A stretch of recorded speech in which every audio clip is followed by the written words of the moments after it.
We're live.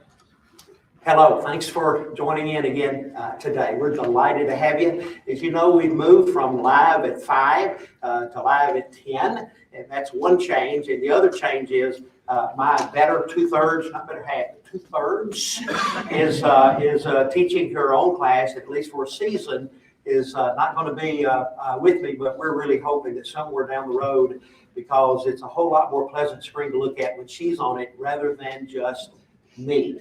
But thank you for watching, whether it's Facebook or YouTube. We're just glad to have you as a part of the audience. And feel free during the broadcast to send any comments that you might have, as long as they're positive. Okay, I'm not good into negative, but we're just thrilled that you're here. And if you have your device or Bible, those of you in person, those of you watching online, turn to Psalm 62. Turn to Psalm 62. And I know some of you are groaning saying, Psalms, we've been in Psalms for 7 months. Well, what you need to do is to be grateful. There are 150 of them, okay, and covered them, maybe about 30 of them in our time together. But I really had not intended, when we regrouped again, to stay in the Psalms. But these last 7 months, life has changed. I don't have to tell you that. The COVID that hit back in mid-March, and then I think set in place, at least in my journey, I feel like there's been a lot of my life that's been on hold, just kind of waiting for this to go away, waiting for a pill that would cure it, waiting for a vaccine, waiting for the economy to get better, waiting for people who got laid off or lost their jobs to find work, just waiting and waiting and on hold. And I think that may be symptomatic of a lot of folks. Some of you I know have been waiting, and maybe by now you've had loved ones, elderly loved ones in assisted living facilities, other places, and you couldn't get in to see them.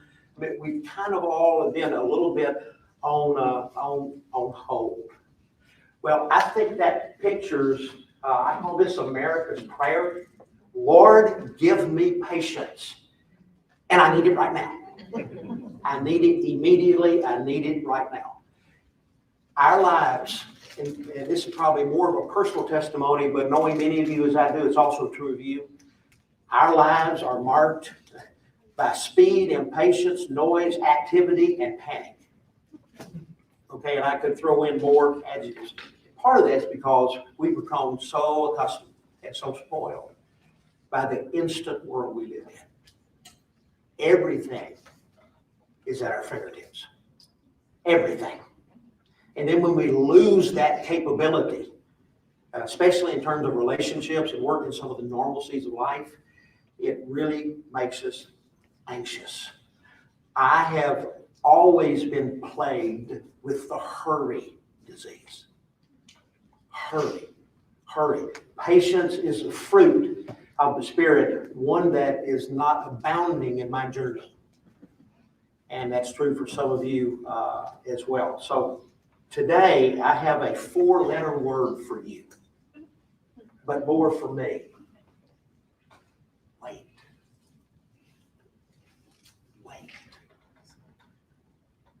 I don't even like the sound of that word. Wait. I hate to wait. You hate to wait. But the truth is, and I jotted some of this down, and I could have gone on for days.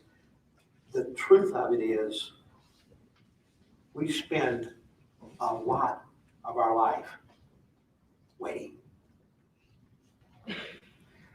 I jotted this down a couple weeks ago. We wait to be born.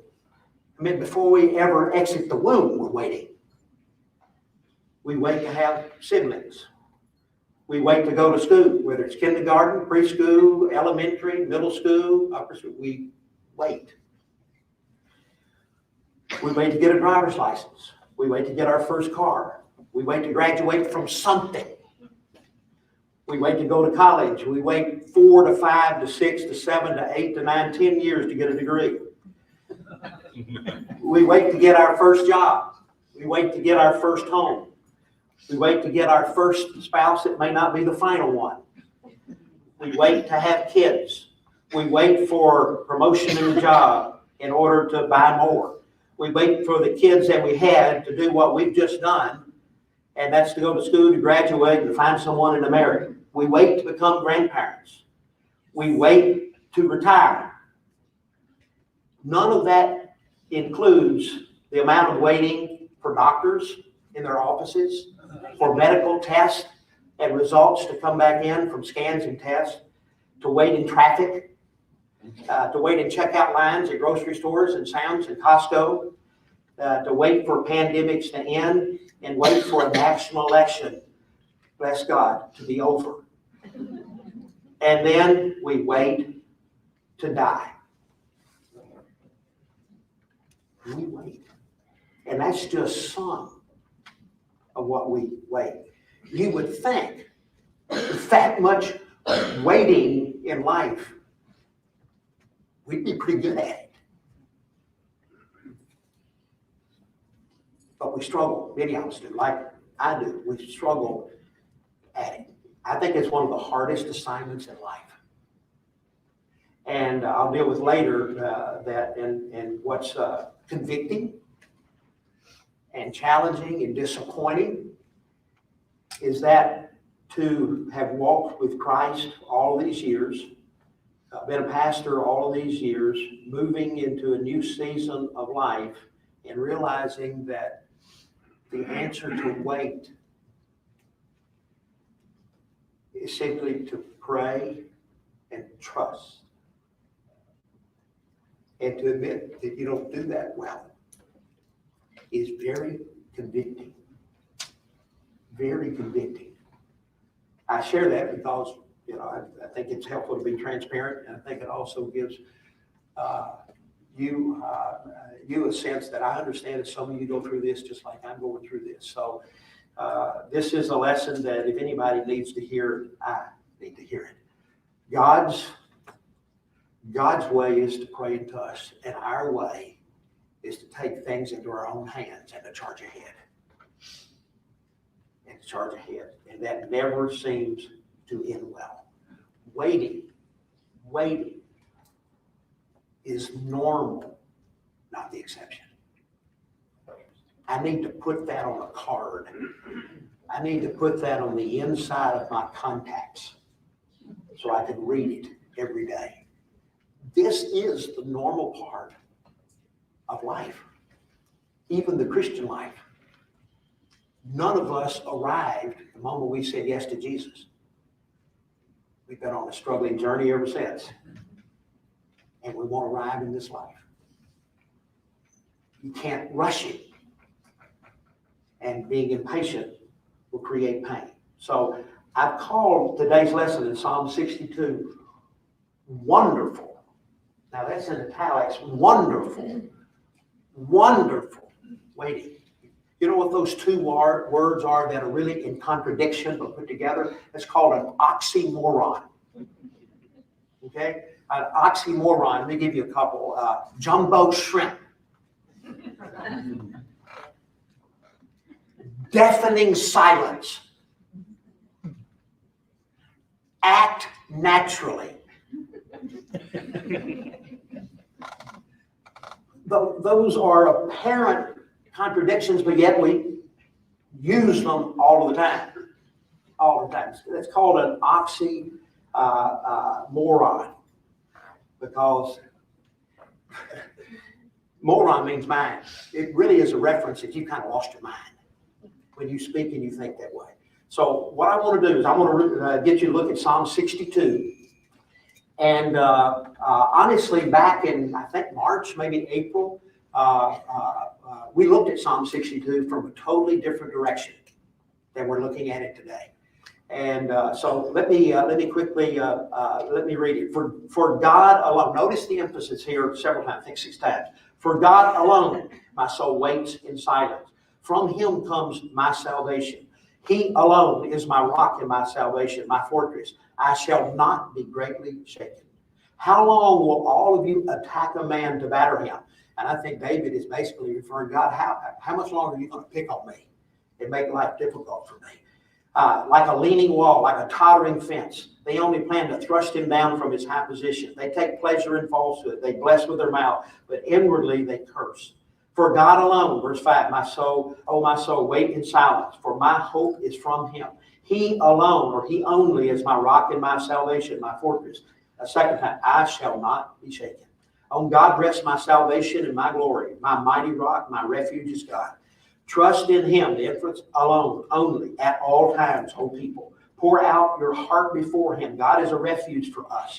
Those of low estate are but a breath. Those of high estate are a delusion. In the balances, they go up. They are together lighter than a breath. Put no trust in extortion. Set no vain hopes on robbery. If riches increase, set not your heart on them. Once God has spoken, twice I have heard. What have you heard? That power belongs to God, and that to you, O Lord, belongs steadfast love. For you will render to a man according to his work. Wait. Now you're going to have to shout it out, but I want to ask you, think for a minute of some men, some women, maybe couples, situations in Scripture that forced people to wait. Who had to wait? Hannah. Who? Hannah. Hannah had to wait. Abraham. Who? Abraham. Abraham had to wait.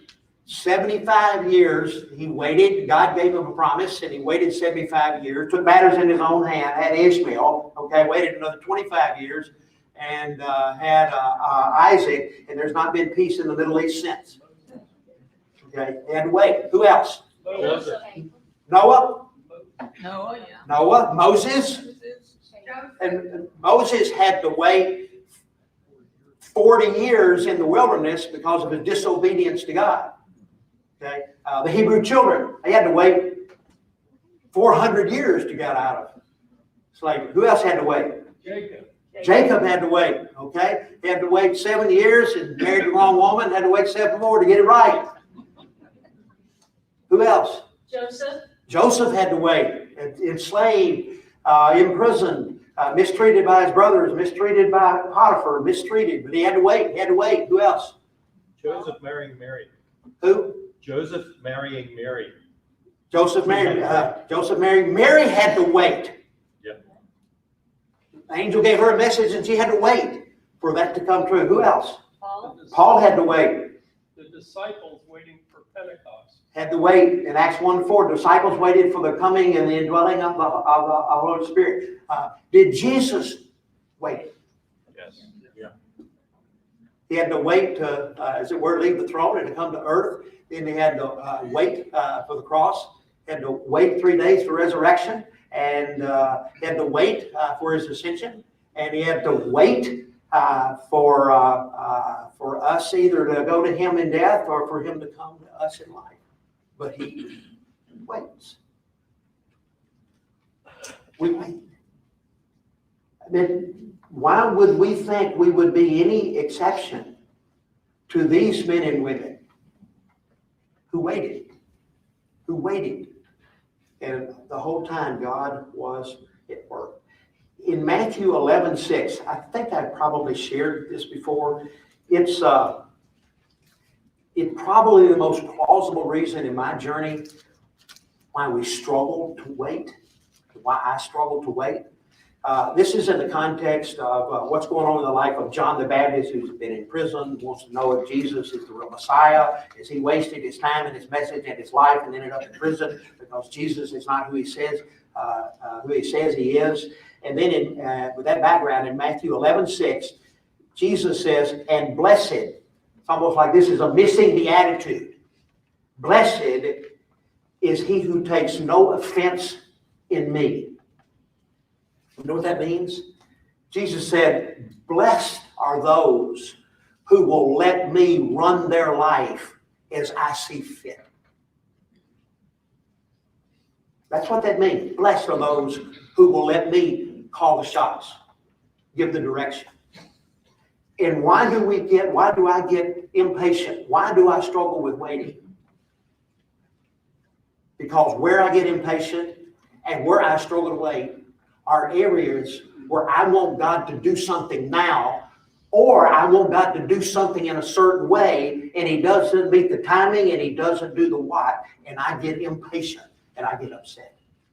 And it all goes back to Matthew 11:6. I'm basically saying, not just when I grumble, but when I get impatient and waiting, I'm basically saying to Him, I don't think you're running my life the way it ought to be run. Now, in thinking of that, that changes the whole perspective in my mind of waiting. Because if I can trigger in my mind, this is not about me and what I want, it's about Him and what He wants. And no one who's ever, at least I can tell, no one who has ever waited on God got let down.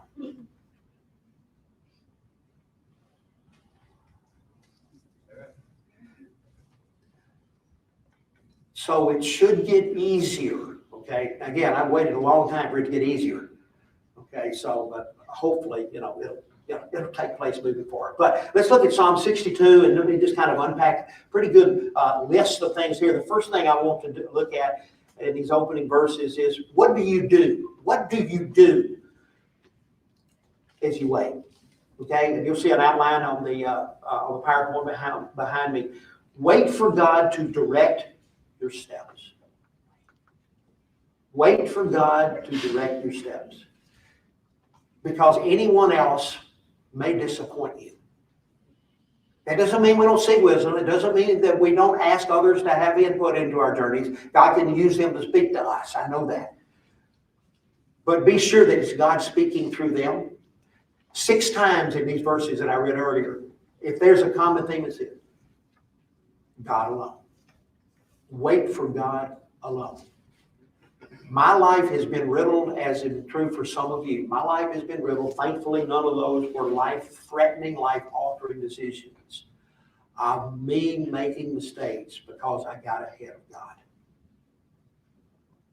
I got ahead of God rather than waiting on Him alone. Trust in the Lord with what? In how many ways acknowledge Him? And He will what? We know that, don't we? Don't we? Sure we do.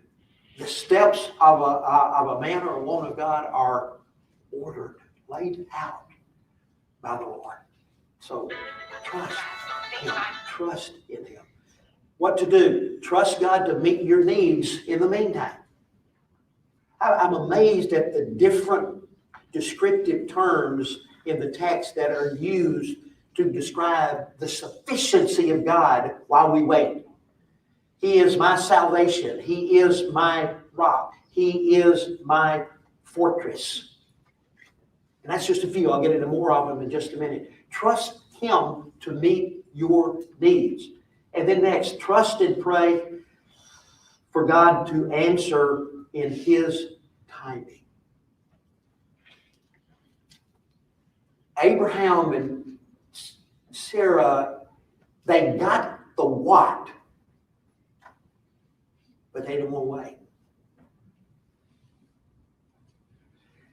And there have been a lot of times in I think our journeys that we do know what God wants. We hear from God.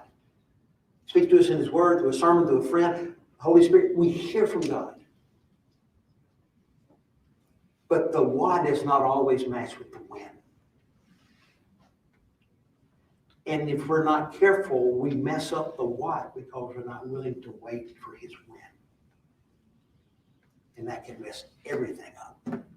Again, Abraham and Hagar and Ishmael and later Isaac. Again, I'm sure there's not been peace in the Middle East these things because God told them, I'll give you an heir, but they wanted to do it their way, and we still paid for that. So what do we do? Next, how do we do it? How do we do it? Look at verse 1. My soul waits in silence. Look at verse 5. My soul waits in silence. That's a very interesting term because what it literally means is to whisper softly. And the best illustration that I could come up with would be what a couple in love might do in a moment of closeness, when he or she would lean over into that special person's ear and whisper softly, "I love you. I miss you." That's what the word means. It's not saying that we don't say anything to God. It's just, there is an intimacy about, I do a lot of whispering. I do. Okay? To Linda, I do. Okay? I think it's just wonderful for the relationship. But I don't think I've ever got right up next to Linda's ear and shouted at her. And she does that to me because I'm hard of hearing. There is just something, and again, I can tell by the facial expressions, when you're in a meaningful relationship with someone, and they whisper in your ear, those are significant moments that we cherish. That's what the word means. What do? We wait in silence. We wait in whisperings. And I don't know that it's just us whispering to God as much as that God whispers to us in the still small voice. And isn't it hard to hear whisperings if you're shouting? Even if it's just on the inside. We wait in silence. We wait in whispers. And then he goes on to say in verses 2 and 6 here, I think we wait with, I put in my notes, a great sense of confidence and stability. And I see that when I look at the character of God that is bound up in the different terms that are used to describe the solidarity of God. Rock, 3 times. Fortress, twice. Mighty rock, once. Refuge, twice. Hope. If that doesn't scream of stability and confidence, that it may not be in my hands, but it's in bigger hands and stronger hands than mine. And it'll be okay. It'll be okay. I love the phrase at the end of verse 2, I shall not be greatly shaken. And then down in verse 6, I shall not be shaken. I shall not be shaken. So how do we do this? We do what we can. I don't know that God wait means that you sit still and do nothing. Sometimes it means that. Okay, we do what we can, where we can, with what we can, while we can. We do all of that.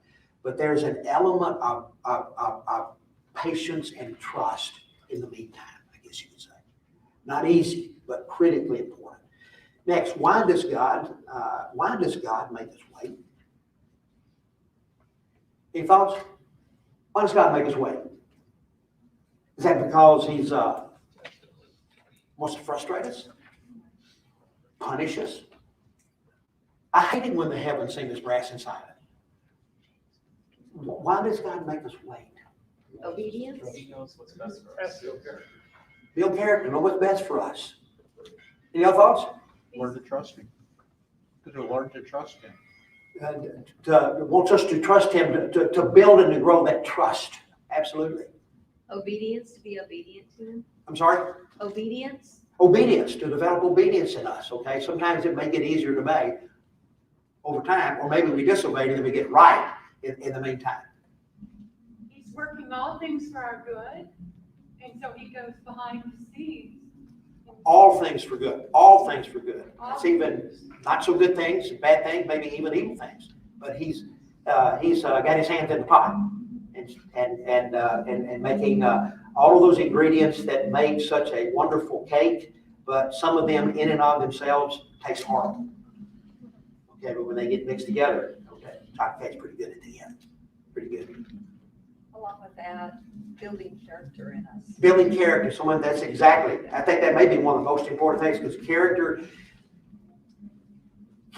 takes time to build because it's heart change, and heart change is always harder and longer for all of us.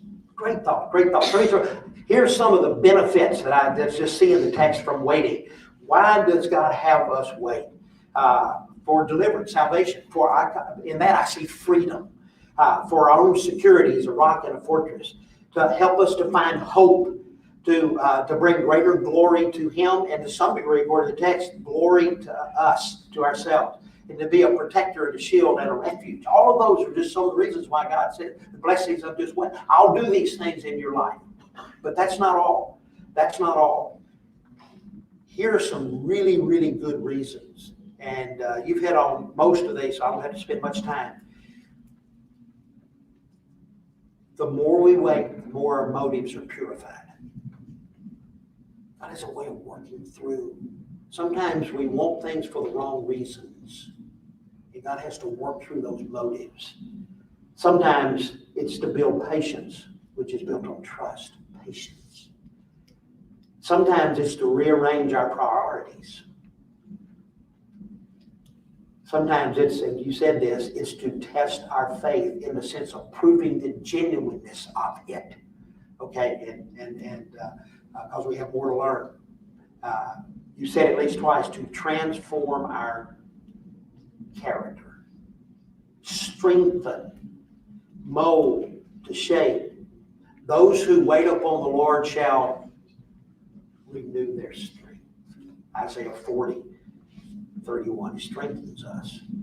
Here's one you didn't mention that I think is true, is to build intimacy and dependency upon Him. It's kind of like the better we know Him, the more we can trust Him, and the easier it is to patiently wait. It really comes down to that trust issue, I think. Here's one, to increase our gratitude. That was worth waiting for. Worth waiting for. Have you ever waited and waited and anticipated, and then finally, when whatever it is happened, it exceeded your expectations? Sure. And waiting made that happen. It got better by waiting, not worse. It got better. This is one that certainly I need to hear. He makes this way because He wants to remind us who's in control and who isn't. Who's in control and who isn't. And then the last thing that I had written down, and you'd add covered, He makes this way for Him to do more work. We may not see that work yet. We may never see it in this life. But I don't think God neither sleeps nor slumbers, and I think the message in that is He's always working. Always working. Never resting. Always at work and always for our best benefit. So, what do we need to know? Go down to into verse 11 and verse 12 as I wrap up. I like what David says here, that the power belongs to God, which I think David is saying, here's what I know about this waiting game. Number one, you're strong and you have the power to do whatever is necessary to be done. And then number two, in verse 12, and that to you, O Lord, to you alone, O Lord, belongs steadfast love. You're not only strong and powerful, but you care and you're loving.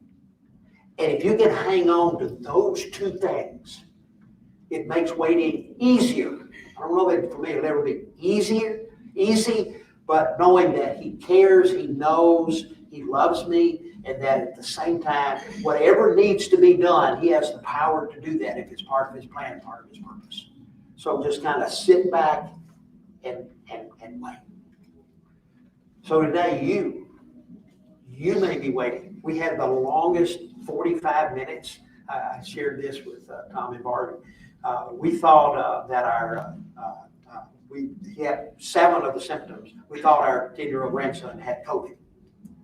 And he's got tremendous asthmatic respiratory issues.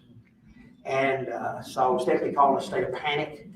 Okay, and she was able to get a hold of their son Kyle, who's a pediatrician, and sent her to his office, and someone from the office came out and swabbed him, and 45 minutes later, she got the call that though he did have 7 symptoms, he does not have COVID. Okay? He does not have COVID. What are you waiting on today?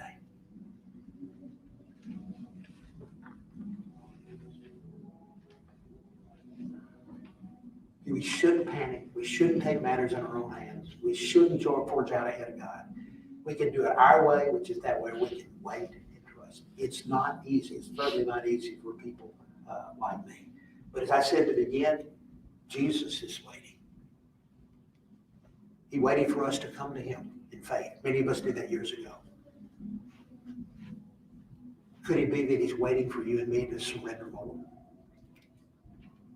in our journey so we can become more and more like him in our attitudes, beliefs, and values and character? It's possible. And I think he's waiting.